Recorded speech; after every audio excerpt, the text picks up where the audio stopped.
फरवरी का महीना यंगस्टर्स के लिए ज्यादा ही स्पेशल होता है क्योंकि इसी महीने 14 फरवरी को वैलेंटाइंस डे मनाया जाता है। इस दिन लोग अपने पार्टनर्स के साथ अपने प्यार को सेलिब्रेट करते हैं या फिर अपने प्यार का इजहार करते हैं। 18 साल की एक प्यारी सी लड़की अवनी के भी सभी दोस्त अपने पार्टनर्स के लिए सरप्राइजेस और डेट्स प्लान कर रहे थे। अवनी भी अपने इकलौते प्यार के साथ वैलेंटाइंस प्लान बना रही थी। किताबें। अवनी को बुक्स पढ़ने का बहुत ही ज्यादा शौक था। उसके घर का कबर्ड बुक से भरा रहता था। बचपन से ही अवनी एकेडमिक्स में बहुत अच्छी थी, पर उसे सोशलाइज करना पसंद नहीं था। वो नेचर से थोड़ी शाय और इंट्रोवर्ट किस्म की थी। अवनी ने डिसाइड किया था कि वो वैलेंटाइंस डे पर अपने घर के पास वाली पब्लिक लाइब्रेरी से कुछ बुक्स इशू करवा लेगी। बुक्स के बारे में सोचकर ही अवनी के अंदर एक अलग सी खुशी आ जाती थी। उस दिन भी ऐसा ही हुआ। लाइब्रेरी में एंटर करते ही अवनी को लगा कि वो एक फैंटेसी वर्ल्ड में आ गई है। घूमते घूमते वो रोमांस नॉवेल्स के सेक्शन में पहुंच गई। बुक्स के बीच में खोई हुई अवनी को अचानक से अपने पीछे किसी लड़के की गहरी सी आवाज आई, अवनी। वो आवाज अवनी को ही पुकार रही थी। अवनी ने पलटकर देखा तो उसे कोई नहीं दिखा, पर बुकशेल्फ के कोने में उसे एक किताब दिखी। उस किताब की हालत बहुत ही खस्ता थी। उस पर बहुत धूल जमी हुई थी और अवनी उसका टाइटल भी ढंग से नहीं पढ़ पा रही थी। धूल हटाने के लिए अवनी ने उस किताब पर जोर से फूंक मारी। तब उसे उस किताब का टाइटल दिखा, the book of love. Avni को वो बुक वैलेंटाइंस डे के लिए एकदम परफेक्ट लगी, इसलिए उसने उस किताब को घर ले जाने का डिसाइड किया। लाइब्रेरी के इशू काउंटर पर बुक इशू करते समय अवनी की नजर इशू डेट के स्टैम्प्स पर गई। वहां उसे दिखा कि उस दिन से पहले ये किताब सिर्फ एक ही बार इशू की गई थी, और वो भी 1992, यानी पूरे 30 साल पहले। अवनी को वो किताब अब और स्पेशल लगने लगी थी। वैलेंटाइंस डे की शाम को अवनी घर पर अकेली थी। उसके पेरेंट्स डिनर के लिए बाहर गए हुए थे। अवनी ने अपने लिए एक कप कॉफी बनाई और अपने रूम में जाकर उसने अपनी नई बुक्स को पढ़ना शुरू किया। वो बुक सैम नाम के एक लड़के के बारे में थी, जिसे एक लड़की एना से प्यार हो जाता है और एना भी उसे प्यार करने लगती है। अवनी को वो बुक बहुत इंटरेस्टिंग लगने लगी। वो इस किताब को पढ़ते पढ़ते मानो उसमें खो सी गई थी। लेकिन तभी उस किताब में एक लाइन आई जहां सैम एना का हाथ पकड़ता है। इस लाइन को पढ़ते ही अवनी को महसूस हुआ कि उसके लेफ्ट हैंड को किसी ने छुआ। एना ने झटके से अपने बाईं ओर देखा तो वहां पर एक लड़का बैठा हुआ था, जिसके बाल उसकी आंखों पर गिर रहे थे। अवनी उसे देखकर चौंक उठी। वो लड़का मुस्कुराया और उसने अवनी से कहा, हाय एना, घबराओ मत, मैं सैम हूं। ये सुनते ही अवनी की चीख निकल गई। उसके सामने बुक का एक कैरेक्टर बैठा हुआ था।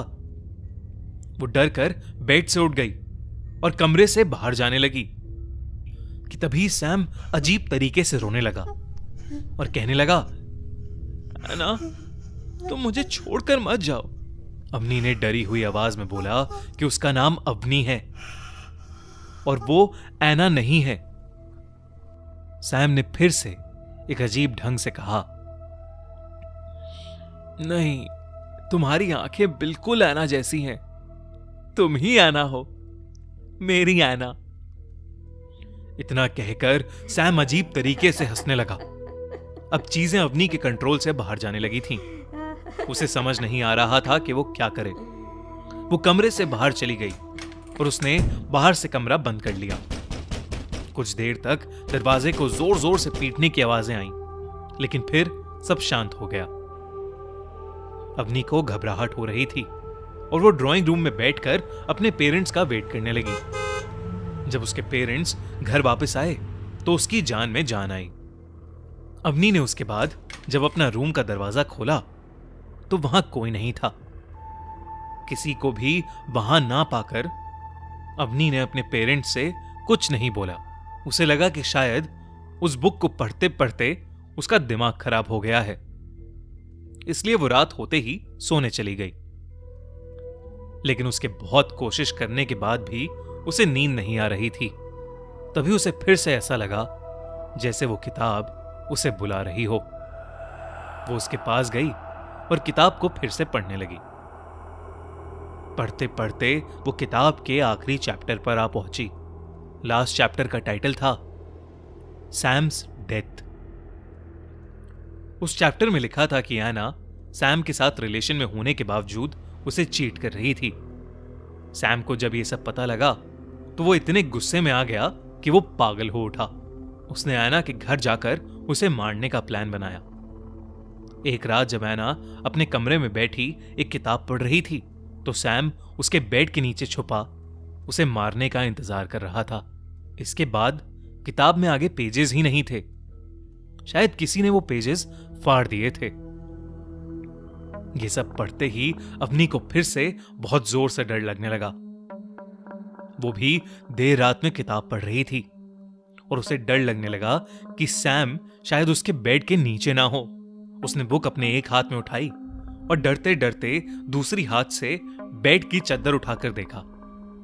थैंकफुली बेड के नीचे कोई नहीं था, लेकिन अवनी के ठीक पीछे सैम एक बड़ा सा चाकू लिए खड़ा था। अवनी जैसे ही पीछे मुड़ी उसने सैम का भयानक चेहरा देखा। उसका मुंह काला पड़ चुका था और उसके दांत नुकीले हो गए थे। ये देखकर अवनी जोर से चिल्ला पड़ी और उसने वो बुक सैम के चेहरे पर फेंकी और वो वहां से भागकर अपने कमरे से बाहर आ गई। उसकी चीख सुनते हुए उसके मॉम डैड भी जाग गए और वहां आ गए। अवनी इतनी जोर से रो रही थी कि वो कुछ बोल ही नहीं पाई। बस उसने अपने कमरे की तरफ इशारा किया। अवनी की मॉम उसके रूम में गई, लेकिन वहां कोई नहीं था। पर रूम में आते ही उनकी नजर नीचे फर्श पर पड़ी उस बुक पर गई और उनके पैरों तले जमीन खिसक गई। उस बुक के अंदर एक चाकू घुसा हुआ था और उस बुक में से खून निकल रहा था। अवनी के पेरेंट्स ने तुरंत पुलिस को इन्फॉर्म किया। पुलिस ने वहां आकर उनका पूरा घर और आसपास का पूरा इलाका छान मारा, लेकिन उन्हें कुछ नहीं मिला। उस बुक को उन्होंने अपनी कस्टडी में ले लिया और वहां से चले गए।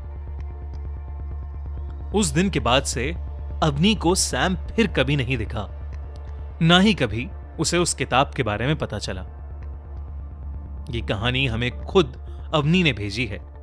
आप भी हमें अपने साथ हुई हॉरर स्टोरीज भेज सकते हैं khoonistories@gmail.com पर। वैसे आपको क्या लगता है, किसकी थी वो किताब और वो किताब अवनी को ही क्यों मिली? हमारे इंस्टाग्राम पेज पर जाइए और अपने यूनिक क्रिएटिव आंसर्स वहां जरूर पोस्ट करिए। अगर हमें किसी का आंसर पसंद आएगा तो उसे मिलेंगे Amazon के वाउचर्स। और हां, हमारा चैनल खूनी मंडे सब्सक्राइब करना मत भूलना।